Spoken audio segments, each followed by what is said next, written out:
I have to do these. I have to. Because these may be my last videos. My last will and testament. I think this is what this show has become.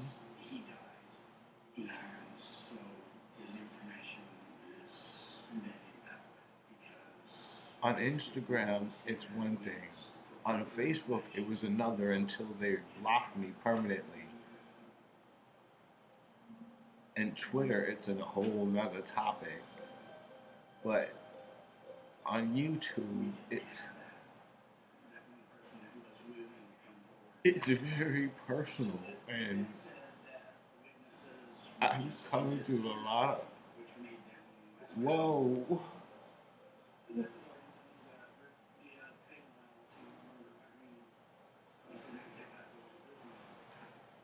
Remember, you're always in the mix with GayTopix. I'm your host, Kenny Cruz. This past year has been really traumatic. And it's not because of the pandemic.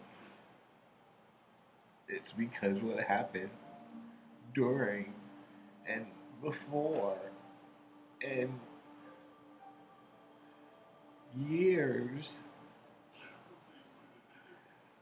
ever since I was a kid. Ever since I was a kid. I was always told to ignore it, ignore it. But the more I ignore it, I'm still left alone. No friends. Nobody to talk to. Nobody who knows me. I hate calling those suicide crisis, whatever you want to call it, hotlines. Or even if the police were to come do a wellness check, or somebody, casework or whatever, come and check in on you.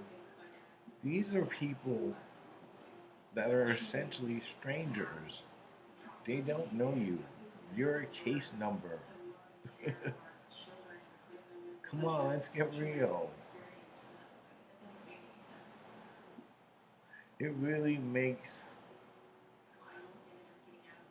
me realize. That's why I say Kenny Cruz. I'm not going to be Papisongo anymore. In fact, I haven't posted on my actual pages as Papisongo in some time. Because I don't feel it necessary to be that person anymore. Because the longer I tried and begged to do a movie with someone looking as good and sexy as I did, and having the follower and fan base that I did, and the trophy, bitch. They say people who do OnlyFans can make up to $100,000 a week. I was doing that before. Can you imagine what it was going from state to state to state to state to state? I remember some production companies like, we don't pay to fly models. Well, I got receipts to tell you that. But they filmed in New York so many times, and no one has connected with me. Then when OnlyFans came out, I started to realize that, okay, here's my opportunity to connect with other porn stars, because that's what OnlyFans is about. Come on. If certain porn stars wouldn't do movies together on their OnlyFans, you wouldn't subscribe to it. Let's be real about that. And so I knew so many people in the industry, so I started reaching out to them, and I, again, know of the things that they have done, know the history behind who they are, And I've never placed judgment on them. All I was asking was for the opportunity. And I had the receipts to prove my star quality status. And they all refused. There are other people in the industry that I actually had relationships with and engaged in sexual relationships with and had numerous sexual encounters with plenty of them. And I could go on and on. These people knew who I was. I remember walking a High Line, and then another one being in the Out Hotel in Midtown New York City, and another one sitting on 8th Avenue in the middle of the street just when they started to change the streets and cut the street in half by putting the trees next to, in the middle of the street in a crosswalk. And it was a good experience. And then I remember in the Roseanne Ballroom, we see the line, and we're like, oh hell no, we're not going to no line. And we jumped the line, and we got in. And I remember performing at the Roseanne Ballroom. I remember standing in a foxhole. You know what that is? You're in the dirt, and all you see is dirt up to like up here.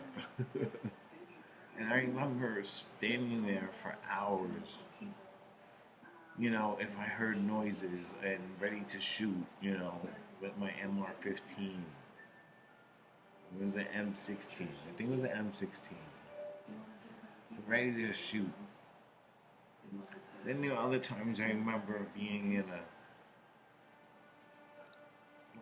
box, and it was all brick, and it was dark, and there was no lights, and there were so many people and noise, and you couldn't know if like the wooden doors. It was pretty scary. It was pretty scary. I remember riding the A train all night long because I had no place to go. My life is incredible. I don't understand why it has been picked up for a movie, or Dr. Phil has yet to talk to me, or Tamron Hall. I don't understand why people don't want to listen. I have so much to say, and people don't understand this.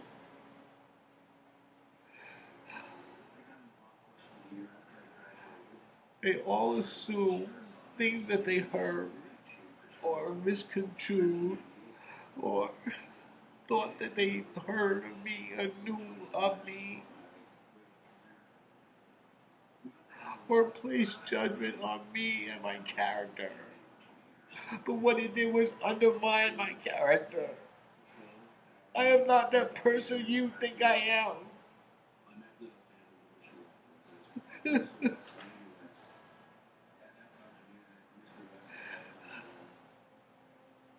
Why has no one listened to me? Why?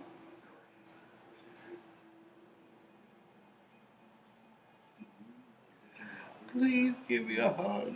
Please, somebody that I know. Please say that you're sorry for disappearing all these years. Or thinking that I'm gay. The fact that I'm gay has no... It doesn't who I am.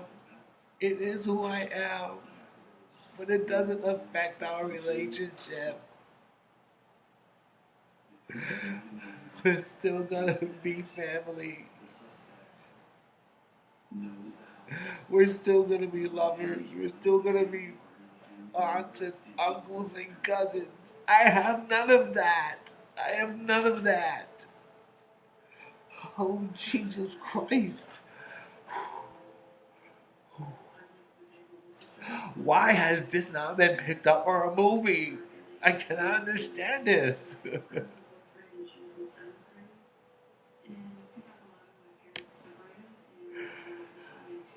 There's so much.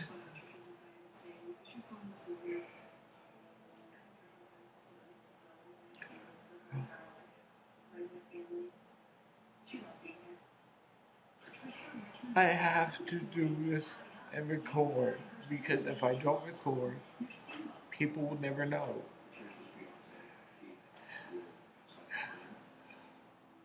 It's a lot. Jesus Christ. Shit.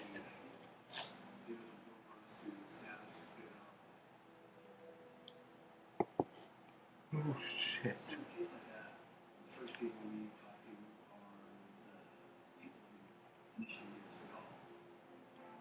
Let's talk about dogs. I recently, I recently met a dog named Thunder, but when I met him, I changed his name to Joe Biden. And I thought it was fitting because of the timing. Because the very day that he ran away, I chased him for 2 blocks before I lost sight of him.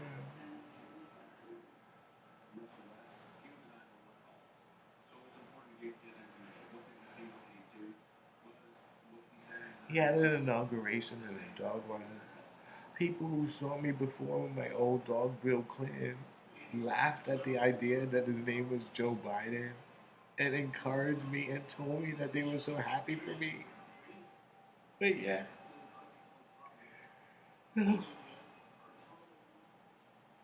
He ran away. After only 3 days, he ran away, and the adoption process was extremely fast, I might add, and very. I had to speak to 3 people before and do a virtual meeting and confirm an actual location in a parking lot of a Kohl's in upstate New York. You know, to make the meet and greet. So why wasn't I going to a facility or a place where we can play and stuff like that? And it was very odd. And as they pull up, there were 2 cars, and one car moves one dog to the other car, and the other car moves another dog to that car, and one car drives off. No, actually, the car still stayed there, but because the mother was in that car, and the car stayed there, and I remember giving the mother a treat, and she looked just like exactly like Joe Biden, and appeared to be pregnant as well. So it seemed to me very odd. It moved very quickly too, so it seemed to me like it was like a high speed or undercover low DL type, switch, bait and switch type shit. You ever see that episode of Criminal Minds where they were like exchanging children for some underage children sex trafficking shit? It was really strange. And the meet and greet was like, okay, I'm taking the dog home, and she microchips it, and I'm on my way home. And 3 days of that, and I took him to the dog run, and to me, honestly, it probably will be the best day of his life because he had so much fun. He really did. And I gave him a bath afterwards because he was so filthy. That alone tells you a lot. But then I think again, I'm like, okay, well, I didn't give you a bath when you came home from the adoption thing, And he was scratching, which was why I thought I needed to give him a bath. So I did. And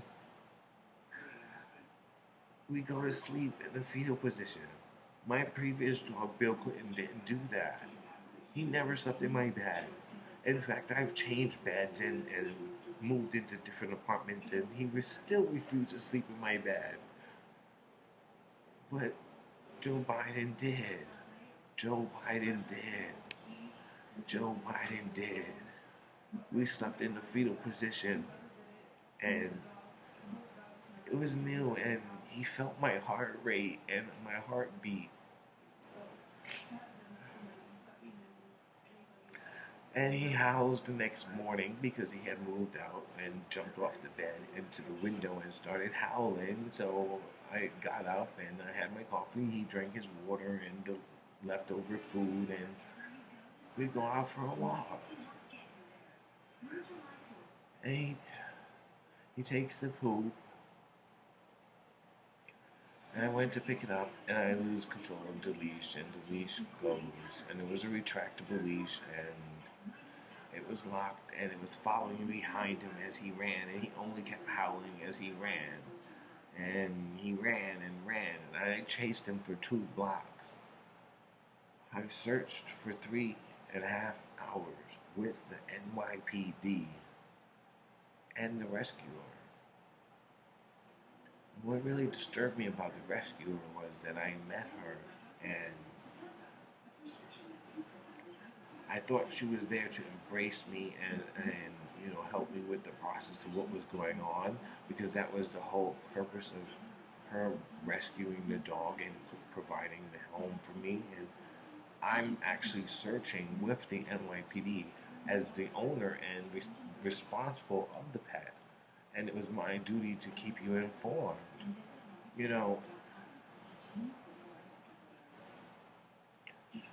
It was sometime between that 3.5 hour time frame. Like 4 hours later, he was found, and he was found unarmed and uninjured. So Kim was still with me, and she said, "Oh, I have to go pick him up." So I went to her, the passenger side of her car, and she was like, "No, I'm gonna go pick him up." And I was like, "What are you doing?" And I gotta pay for his veterinarian for his evaluation at the vet. Like, I'm gonna pay for him, and I'm really stressed the fuck out right now. I need to see my dog, please. And she refused, and she told me she was coming back. So I was like, okay. She told me to text her my address, and I did, and I texted her my address, and I never saw him again. She never came back. She never came back. I've even offered to pay for the vet bills, and she still hasn't come back. It's a miracle nothing had happened to him, which really connected with me as well, because BillClinton was hit by a car when he was 11, and nothing happened to him. So I thought that was another connection to me and this dog, Joe Biden, and it's just...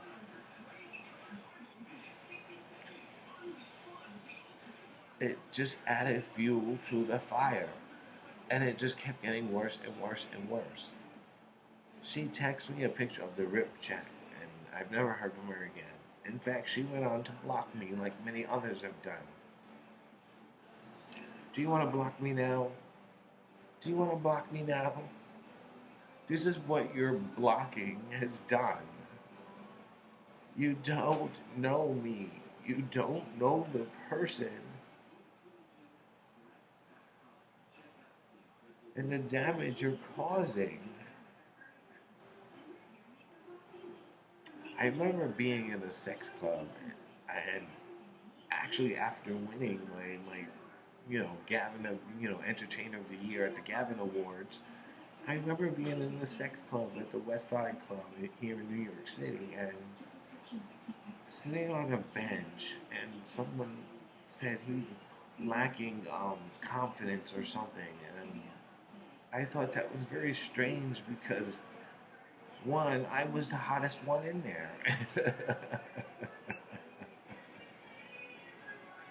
And number two, what are you talking about? I'm sitting on a bench. And if I was lacking, self-confidence, you're still giving me that attention for the self-confidence by talking about it and dismissing me.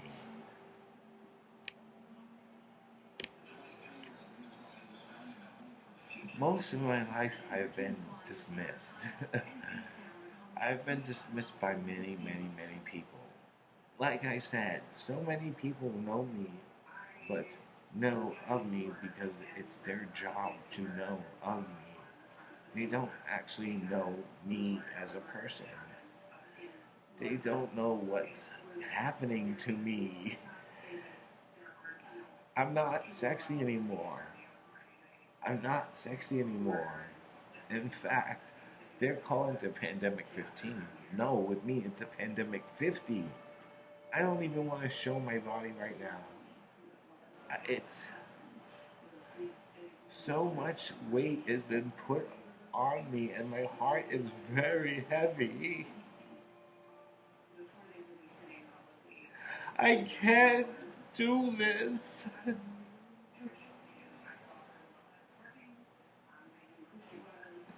People won't even watch this.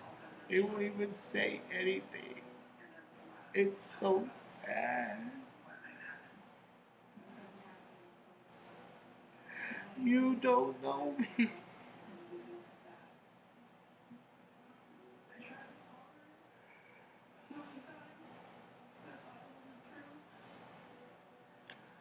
They did a wellness check on me. Please don't do that. Do not send the NYPD to do any type of wellness check. Because they send 4 cars, 4 squad cars. You know, why do you need 4 of them? And like 10 officers. Like, what the fuck is going on? And they all show up at your house, and they're banging on the door, and they break in, and it's. Do you really think that's gonna help someone who you think is having a mental crisis? Seriously, let's talk about mental health. Mental health is a serious problem that people are not really addressing.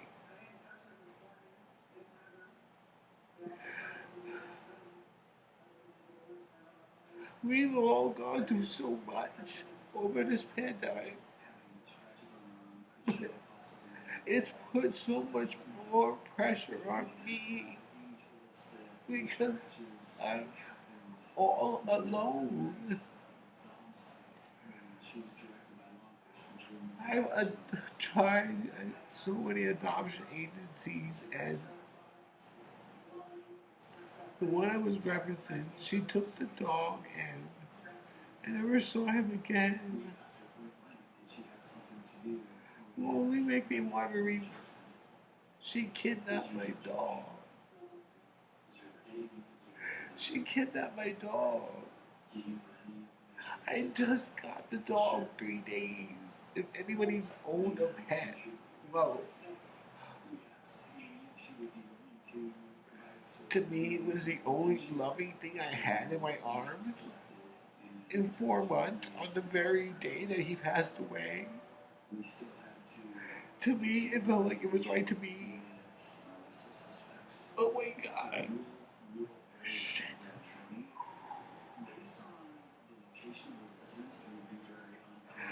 Why are you doing this? Just do it. Just do it. Just do it.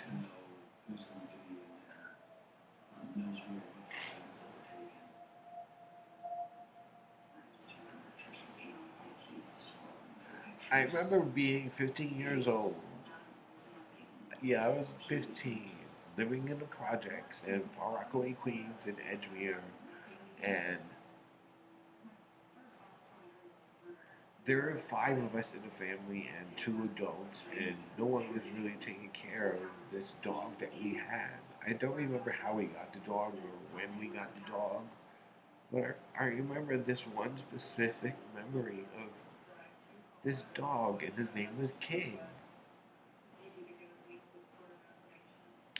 I do remember fighting him for the meat that was left over on the pork chop once. Don't laugh at that. That's actually very important because I fought with him a lot of times for the food that was given to him because it wasn't enough. It wasn't enough for the food that was given to me. It wasn't enough for the food that was given to me.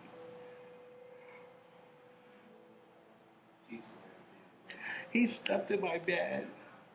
I had one of those rollover beds because that's all we could afford, or that was given to me, I should say. And I slept in one of the bed on the first side of the where it folded, and he slept on the other side because the other side had a hole in it, and he sank in the hole. So King would sleep in the hole, and I would sleep curled up on the other side, and that's how we slept. We got evicted from our house, or apartment, I should say, and the marshals came, and when the marshals came, I was so thankful. I was had the opportunity to be home and had stayed home from school, as I didn't want to go to school because I was constantly bullied and harassed and really targeted for being feminine and white in a black community, and people always attacked me. I can remember like me drinking the water from the water fountain, which tasted horrible. But I can remember drinking water at the water fountain and then banging my head into the marble of the fountain. But I remember I hated going to school. I really did. I really did. But I learned to find two teachers who really inspired me and two friends who I thought were my lifetime friends while I was in high school.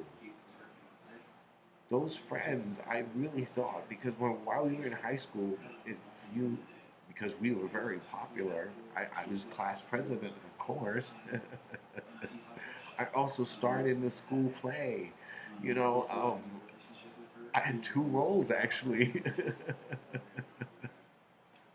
I actually had the recording at one time, but when Hurricane Sandy came, it really destroyed it, and I lost it. But I was very popular, and I was not part of the regular class or student population, and I was in a program, and the program was the Academy of Finance, and I got into the Academy of Finance because they put me in special ed. I didn't need to be in special ed, which is why I think they put me in the Academy of Finance. So I was able to interact with the actual students that were actually succeeding. Because in the ghetto, in a public school, there were students who didn't go to school like I did, and students who were barely in school, and students who were in school and weren't paying attention while in school. So I was in the group of students that actually did go to school, and I was in AP and student government and drama club and the basketball and everything that was going on in the actual class of people that I was in. And I met, it was four of us, but it was only three, to be honest with you. There were four. I want to say Nadir was part of it, but she wasn't. It was me, Ann, and Paul. Paul was also gay. I was gay. We were in a class for college. Yes, because I was in the Academy of Finance. Because I was in the Academy of Finance, I was able to obtain 7 college credits after leaving high school. So the teacher, we were watching on the waterfront with oh man, what's his name? But we were watching the original Waterfront, and He told me once that it was okay and I'm gonna be happy for who I am, to just be who I am. And I thought that conversation was very strange. I was like, okay, what are you talking about? I'm. We just finished class. I have a test to prepare for, and why are we talking about this? And he gave me a hug, and I thought it was very strange, but he knew I was gay. I know Paul knows I was gay because there's that gaydar. We all know who we were gay. In fact, there were actually other gay people in the school, but I didn't associate with them. It was just me and Paul. And Anne. Anne was actually straight. Her name was Mary Arthur. Mary Arthur. Mary Arthur Anne, because no one can actually say Mary Arthur. So everybody called her Anne. Was straight, but they actually thought she was a lesbian. So what she did was hang out with those people were saying that we're gay and feminine, which I thought was very encouraging and very accepting. In fact, I remember she took me out on my birthday to Six Flags Great Adventure. You know, I, when we were in high school, you just couldn't find any of us. Like, one of us was somewhere around, or I remember passing notes between classes to Anne or Paul. It, our friendship was something very unique. In fact, when I went to my senior prom, I took Anne. I, I, I really thought she would be someone that would be in my life forever. When I went to the army, there, like I said, everyone has to be given the M15 rifle, and we're not allowed to call it a rifle or M15 or whatever. We have to say it's our weapon, and our weapon's name is, and you would have to give it a name. So instead of saying MR15 weapon, you have to say whatever its name is. And remember, mine was Anne. Anne was my best friend.